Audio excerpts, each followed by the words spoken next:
There are 100 miles of engineered water cutting through the Egyptian desert. For 80 years, this trench carried the weight of the British Empire. It was the artery through which their global economy breathed. The geographic reality of the era was stark. A ship sailing from London to Bombay without the canal had to travel around the Cape of Good Hope, adding 6,000 miles and weeks of sailing time to every single voyage. By 1956, Britain had emerged from the Second World War with its cities bombed, its treasury exhausted, and its colonies in India and Palestine already gone. Despite its nuclear weapons, the state was fraying internally. This empire covered a quarter of the Earth's surface. Because the canal made that scale geometrically possible, control of the waterway was the physical proof that Britain was still a global power. Without it, the claim to greatness lost its connection to reality. Egypt's president, Gamal Abdel Nasser, faced a critical challenge: funding the Aswan High Dam to support a rapidly growing population. When the United States and Britain abruptly withdrew their financial support, Nasser looked for another way to pay for the project. In July 1956, he addressed a crowd of 200,000 in Alexandria. During the speech, he gave a pre-arranged signal to his engineers to seize the canal offices. Egypt had nationalized the waterway, pledging to use its $100 million in annual revenue to fund the dam itself. Prime Minister Anthony Eden viewed the move through the lens of the 1930s.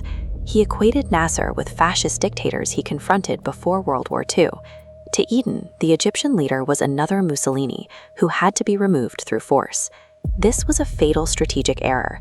Eden treated a nationalist movement as a conventional military target that could be bombed into submission.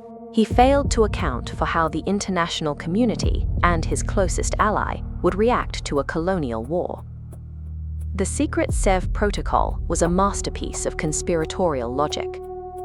Israel would attack the Sinai, giving Britain and France a pretext to issue a fake ultimatum to separate the combatants.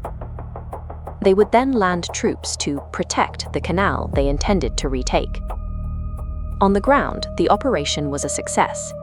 Israeli paratroopers advanced rapidly through the desert, and Anglo-French bombers successfully hit Egyptian airfields and infrastructure. But tactical victory triggered immediate strategic failure. Egypt blocked the canal by sinking dozens of ships in the channel, paralyzing the very asset Britain was trying to secure. In Washington, President Eisenhower reacted with cold fury. His allies had launched a colonial war and deceived him just 10 days before a presidential election. He was determined to shut the operation down. The invasion proved that military force is ineffective without political legitimacy. In the modern world, a successful landing means nothing if your most important ally is actively working to bankrupt you. Eisenhower didn't use soldiers to stop the war. He targeted the pound sterling. As investors began selling off British currency, the United States refused to support it. This chart tracks the pound's exchange rate against Britain's reserves. Washington blocked an emergency IMF loan, forcing Britain to drain its reserves. This was financial asphyxiation. If reserves hit zero, a devalued pound would crush the economy. Britain could no longer afford the war. The arithmetic of the balance sheet had overridden the power of the Navy. Global supremacy was now measured in currency reserves and financial leverage. Because they couldn't pay for the war, Britain halted the operation. Anthony Eden resigned, and the British forces were replaced by the first United Nations peacekeeping mission in history. The illusion of British invincibility was gone. Within a decade, Britain granted independence to more than 20 territories, from Ghana to Nigeria, as the wind of decolonization became a hurricane. To fill the regional vacuum, Washington introduced the Eisenhower Doctrine, committing American force to the Middle East. The United States had successfully stopped a colonial war, but they had also inherited its consequences. By becoming the guarantor of stability that Britain could no longer provide, the U.S. assumed a geopolitical burden dominating its foreign policy for 70 years. Today, the Suez Canal carries the commerce of the modern world. It is managed by Egyptians, funded by the revenues Nasser claimed, and navigated by vessels far larger than those of 1956. The waterway has outlasted the men who fought over it.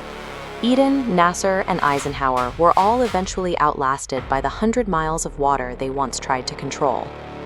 The crisis of 1956 demonstrated that global power had shifted from military conquest to financial resilience.